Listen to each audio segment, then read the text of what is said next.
Hello, I'm Phil Luciano. For more than a half century, WTVP has served as a community touchpoint, providing unique local and national content unrivaled in Central Illinois. However, the past several months have brought tumult and challenge to this PBS station. The discovery of spending that the station's board has called questionable, unauthorized, or improper put at risk the station's financial well-being as well as its future. But that cloudy future does look brighter. This after a January 16th special board meeting. 11 board members resigned, making way for 8 new board members, along with more than $1 million in philanthropic contributions to put the station's finances at an even keel. And we want to discuss all these new developments right now with our new chairman of the board of directors, John Wieland. John, Thank you. good to meet you. Appreciate it. And Central Illinois, I'm sure, is interested in meeting you and learning what you're all about. Can you tell us briefly about yourself and your ties to the area?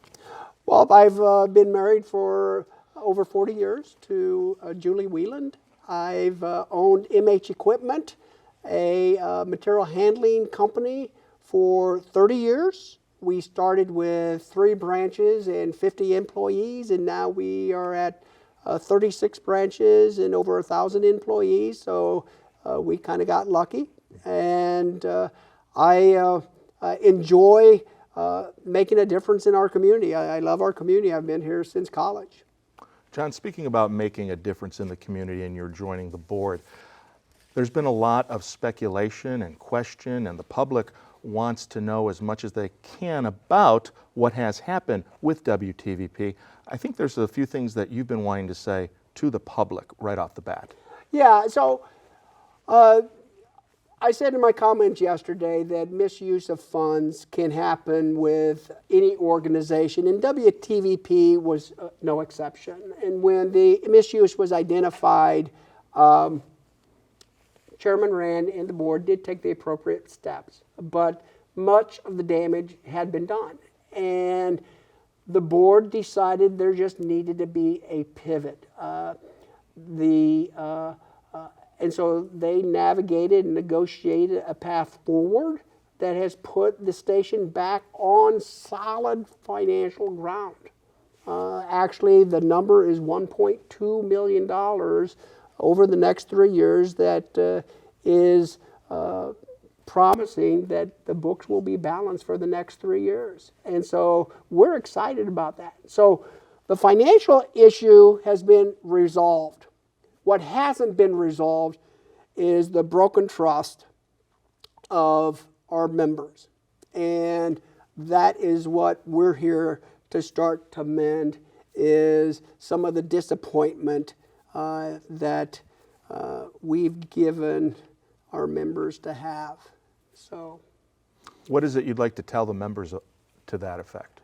Yeah, well, first of all, we just want to apologize. We want to apologize that things have happened, and I think we kind of got our eyes off of our core competency in regards to, public broadcasting and creating good content. And we are not asking the members to dig deep. This is not Save the Station 2.0. The financial issue has been resolved.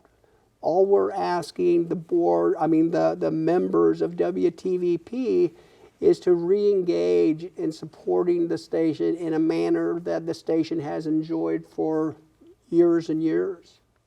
Talk a little bit about, because as employees, it's been tough for us, this whole situation, and it's been tough that, some people in the community, maybe on social media, are accusing certain people of doing certain things, and why isn't WTVP being more forthcoming? But as you explained to us, there's a lot of legal issues that we just can't talk about, right? Yeah, in defense of Chairman Rand and the board, when there's a criminal investigation going on, you say and you don't say what the attorneys and the police say that you can say and that you don't say. And so that is unfortunate, but from here on out, the commitment that I have to the community is an environment of openness and full disclosure. That doesn't mean that we're going to talk about the criminal thing, because We still may not be able to talk about stuff, but I'm looking forward to the future in regards to a transparent relationship with our members, and looking forward to an incredible 2024. I think 2024 is going to be a fun year for our members and for WTVP and for our communities. We've got people on the board that's innovative. We got people on the board that are good with accounting, legal stuff, human resources, and we are excited. And one thing that I will always say that at the company I have, the executive team, we always say that from a secular standpoint, we bow to the enterprise. The health of the enterprise is the most important, because if we're a good enterprise, we can be a better employer.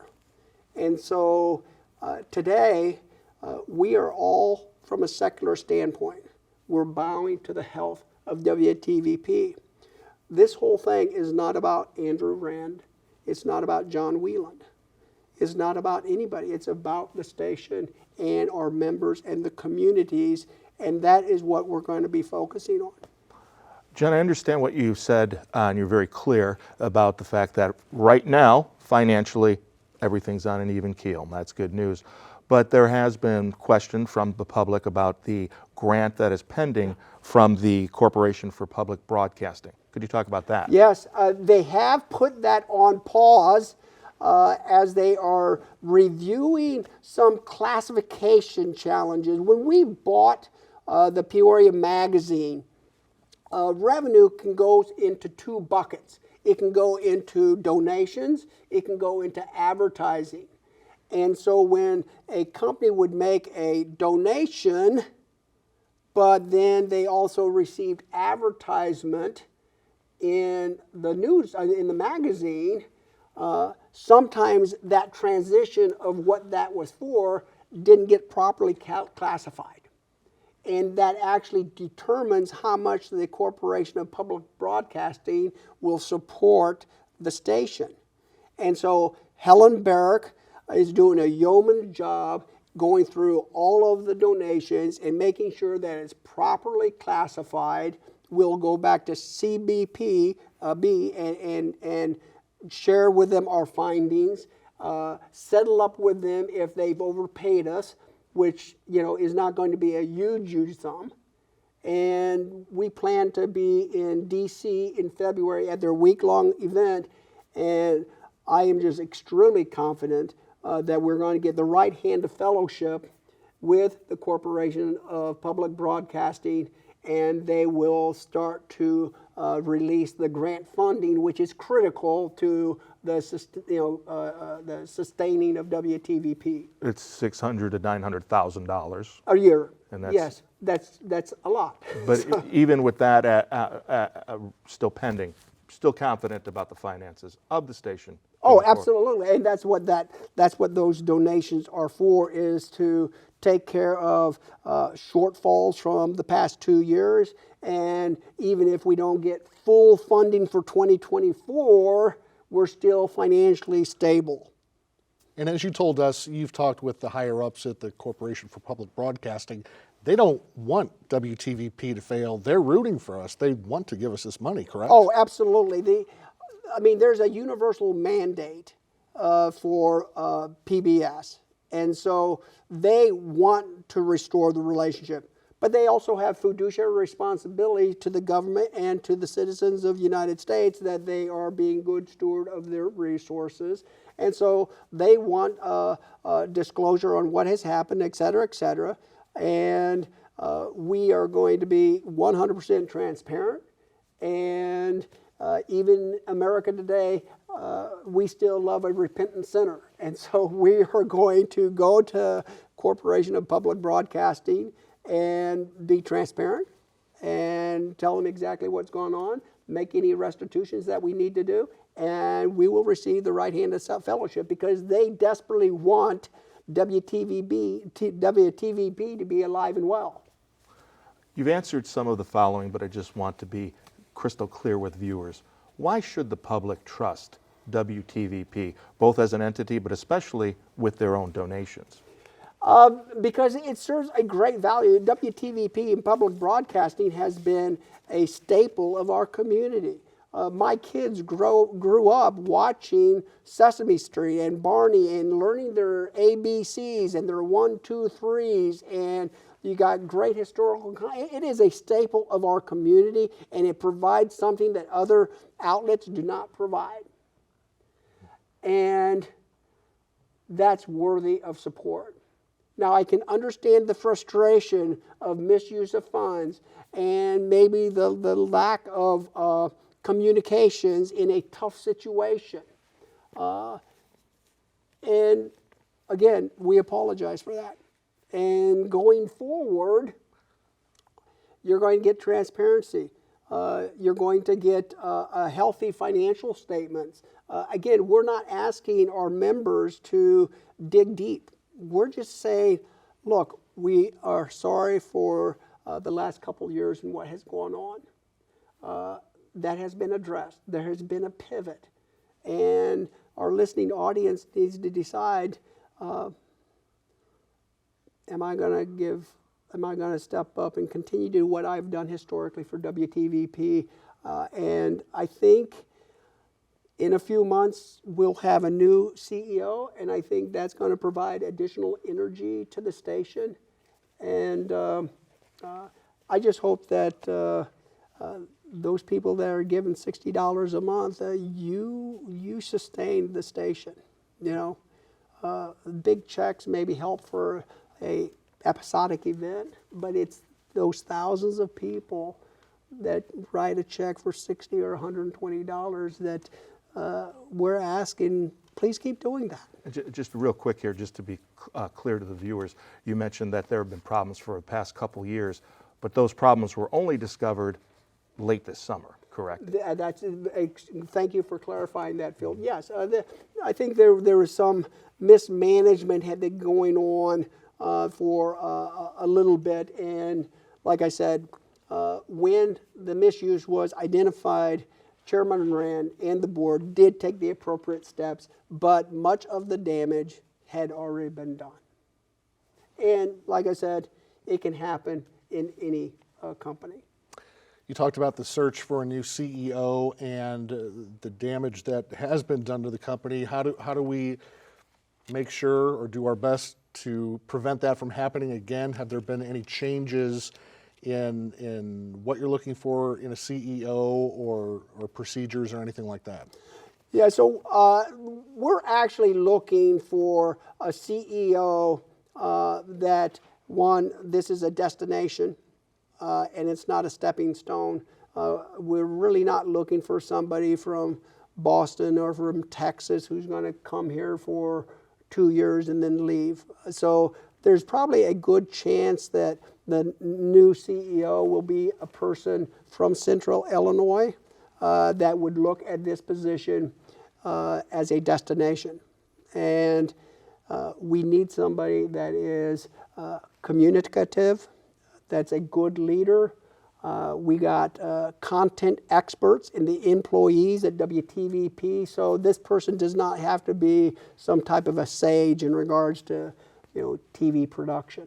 We already have that expertise within. We just need a good leader that is committed to the enterprise. John, can you explain to viewers why you want to be on the board? What is, you not only want to be on it, but you seem excited about it. Why is that? Because I love our communities. I've been here for 40 years. My kids have grown up here.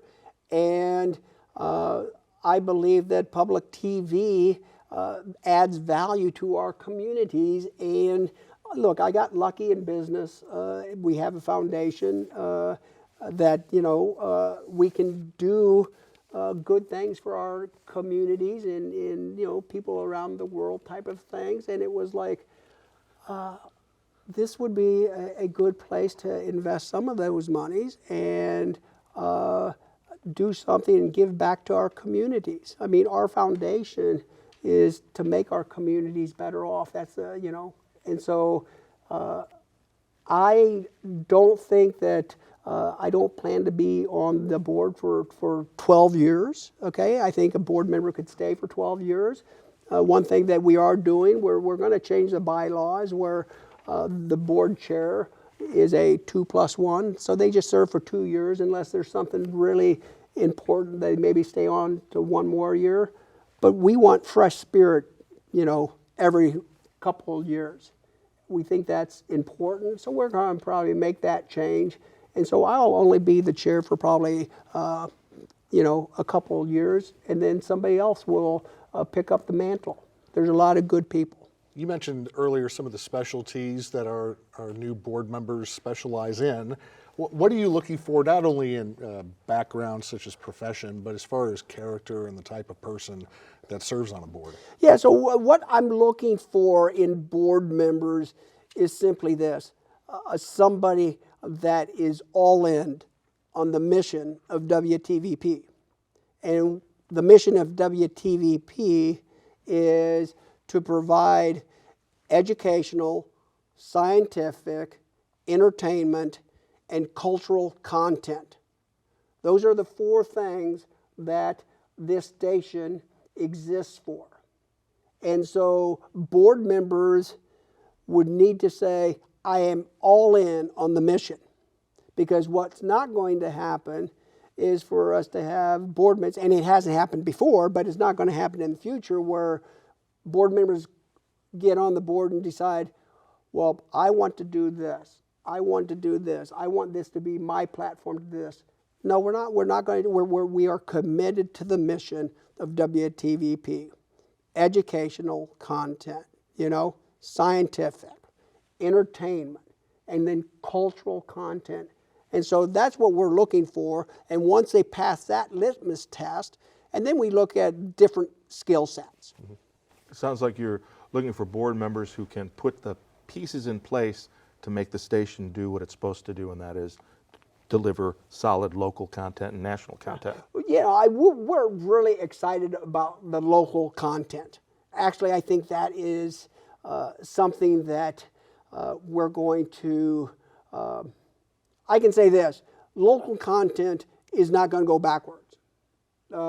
If anything, it's going to go forward, because we do feel like the local content really creates that community with all of our cities that WTVP covers. And certainly with that issue that we both work on, and you got to see this, which we both work on with Julie Sanders. Those are local shows we have going. But you did mention Peoria Magazine earlier. That's still going to be on pause for time being. So I shared with you before, I'm at the lowest level of incompetence when it comes with the magazine, because I don't know what I don't know. And so I will say that we believe that Peoria Magazine is a great magazine, and we need to figure that out. We just need to figure that out. But at the end of the day, we bow to WTVP, and WTVP, before anything else, is a television station that's providing content. And so I think, at least for now, it's going to be on pause, at least for a while, probably at least until this new CEO comes on board, so they can have a voice in that decision, because they should have a voice. And we'll be talking to interested parties in that magazine, and hopefully collaborate how we can continue to provide that magazine, or even possibility if someone says, hey, let us take this on, it's just what's best for the community, and trying to make sure that that magazine still exists, because it is a good magazine. I just want to go back and reiterate something that I think a lot of the media reports kind of glossed over with the turnover of the board, and that's that $1 million plus commitment. WTVP, as we were told, was in the hole a lot of money, and this big commitment from whomever the donors are really puts us at a point where we're not pushing a boulder up a hill anymore. Financially, we're not going up a hill. Financially, we are stable. The only thing that we desire is for our members and the people who have contributed not to dig deeper. Just come back, keep giving in the manner that the WTVP has enjoyed over the years, and we are on solid ground. And you know, our members, when they write those checks, they become part of WTVP. It's a family type of a thing. Who are a couple, we don't have time to name them all, but there are 8 new board members coming aboard so far. What are a couple of them, and what do they add to this whole enterprise here? Well, I'll just pick 3 of them. Dr. Chu is a vascular surgeon, and he is an innovator, and he thinks and dreams big. He's a very smart person. He provides a lot of energy, and he'll get things going on the board. Marty Johnson is a pastor in the city. He's also the chaplain for Peoria Police Department. He also organized the buyback gun in Peoria the last few years, and he provides a voice for the urban community, what's important. And then, you know, we have Win Stoller, who is retiring as a state senator, and he's going to help with the just dialogue with government and things like that, since he's kind of been in that for a while. And then we have people like Rick Lavender, who worked at the electric company on the road in a truck for his career.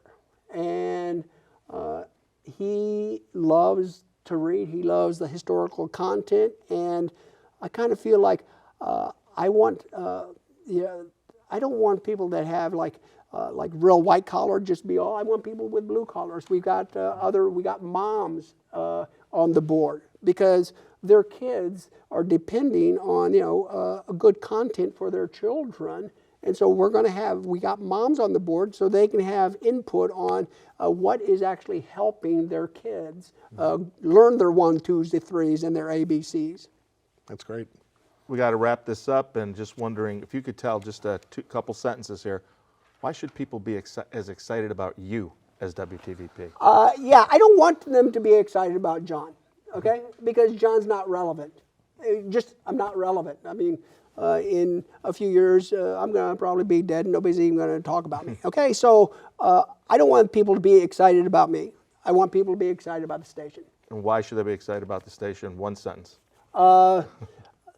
We've made a pivot, and we've got a team that loves our communities, and we love WTVP, and tomorrow will be better than yesterday. We are sure looking forward to tomorrow and the rest of 2024.